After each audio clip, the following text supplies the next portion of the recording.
But what if you're a seller? What do the numbers look like for you? First of all, we had 6.9% less pending sales. But when it comes to, would you believe it, the monthly mortgage payment has fallen. It's unbelievable. Whether you think that the interest rates are high or not, the truth of the matter is that the payments on your mortgage are lower this month than they were a few months back, mostly because we had a 0.5% point decline in the effective interest rate that you are paying when you're buying a house. This video, we're going to talk about the general state of the US housing market, and are we really heading for a crash, and what's changed recently, and where are we compared to last year, because things are very different right now. And we need to get into some of the specifics. If you're thinking about buying a home, whether it's in Florida or anywhere else, then know that there are opportunities right now. But let's start with the housing payment, the average monthly payment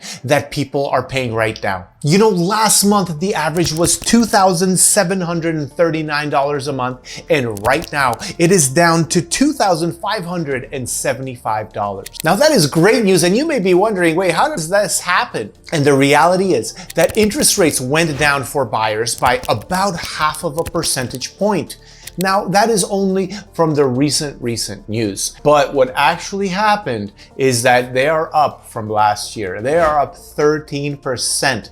So it was a lot lower. So it was over $250 less last year at this time than right now at the $2,575 a month rate. Now let's quickly talk about the total number of homes for sale nationally in the entire USA. Believe it or not, they are up 6% month over month. In our local area, Sarasota and Manatee County in Florida, we are up 9.2%. These are big increases, and this is an indicator of what's to come. If everything else stays the same and our inventory keeps rising 6% per month or 9.2% in our area, then in 5 months, 6 months, we're gonna have so many homes for sale. It is gonna be definitely a buyer's market where not only buyers are gonna be able to get a much lower price on the home, but not like 30% or anything crazy, but they're gonna be able to get that 5%, and they're gonna be able to get seller concessions to replace the roof, pay down their interest rate, maybe do a 2-1 buy down on their interest rate for the next 2 years, maybe do some repairs. There's so many things that buyers are going to be able to do. So you may be asking yourself, what are the interest rates right now if I want to buy a house? Well, here's something really interesting. Last month, the average interest rate people were getting were 7.29%, which basically means that you can actually get lower interest rates if you have a perfect credit score and maybe pay a point or two just to buy it down a little bit more. But let's look at the flip side, where last month we had a record number high of the interest rate. It was 7.79. So right now we are exactly 0.5% lower than the month prior to last month. And you know, if you're a buyer, you also should be paying attention to what is the ratio of the list price to the sales price so that you know how to prepare yourself for the actual offer. So for example, let's just say there is a home listed at $400,000. How much should you offer on that? Right now, nationwide, properties are selling for 98.8% of the list price. That's only a 1.2% decrease. And 1.2% of 400,000 is $4,800 less. That's it. So basically a $400,000 house sells for $395,200. But what if you're a seller? What do the numbers look like for you? And this is important because I deal with a lot of sellers, and I'm talking to sellers every single day. And this data really helps put a perspective on the actual market right now.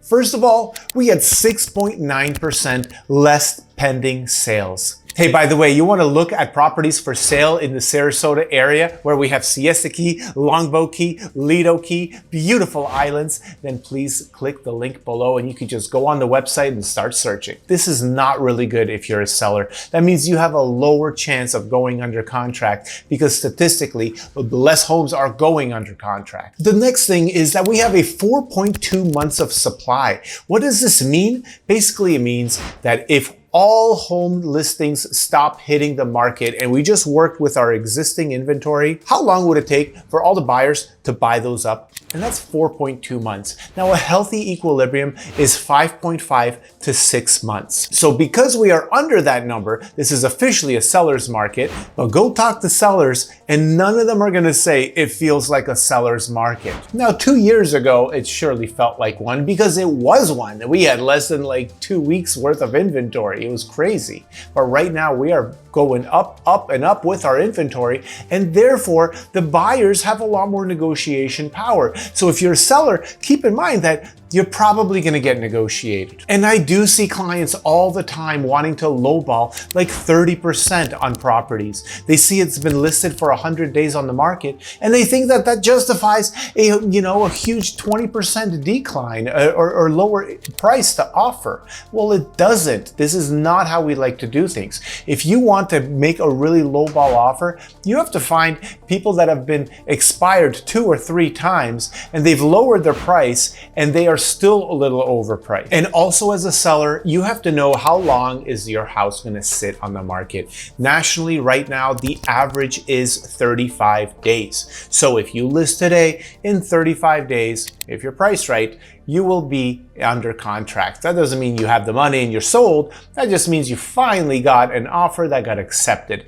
Now, in 35 days, you usually have 1, maybe 2 price reductions. So just know that you're gonna probably get, beat up by your real estate agent a little bit, because if you're not getting offers in the first 2 weeks, 3 weeks, then you're probably overpriced, or maybe there's something else wrong. Maybe the location's not good, maybe the presentation's not good, or maybe the photography was done with like an iPhone 5 or something. Okay, so now let's talk about one last thing, and that is, should you wait to buy or should you wait to sell? This is a little bit on speculation here, but let's look at the non-speculation portion of it, okay? Now, prices of homes are based on the competition, right? Like, how much competition do you have and what kind of demand and what kind of desperation do you have on selling it? What kind of motivation? But when it comes to the buyers, they're less focused on the price. They're more focused on the interest rate, because as the interest rate moves just a little bit, their buying power goes up a lot or down a lot, okay? Small changes in interest rates causes big changes in what property they can buy. So when it comes to buying, then think about it like this. Do you think the interest rates are going to go down? Because if you think they're going to go down soon, then get ready. Buckle up and get ready to start looking and writing offers. And as soon as you see them come down, that's when you want to start making your offers and lock that low rate in. Because what happens is that eventually people start making offers and that inventory starts disappearing off the market and those homes are no longer available for sale. And then the prices slowly start creeping up, up, and up. But you want to be one of the first to lock in that low interest rates. So if, for example, we have a 1% decline in interest rates next week, then you know that we're going to have a whole bunch of people starting to write offers, and you want to beat them to it. And if you're a seller and you see the interest rate drop, then don't change your price unless you really, really have to. Because with low interest rates, it takes just a little bit of time, maybe 2-3 weeks, before these buyers start writing offers and those offers get accepted. And you're probably going to get a better price than you would if you just lower the price at the same time as interest rates drop. Hey, thanks for watching. Sign up and subscribe to this channel.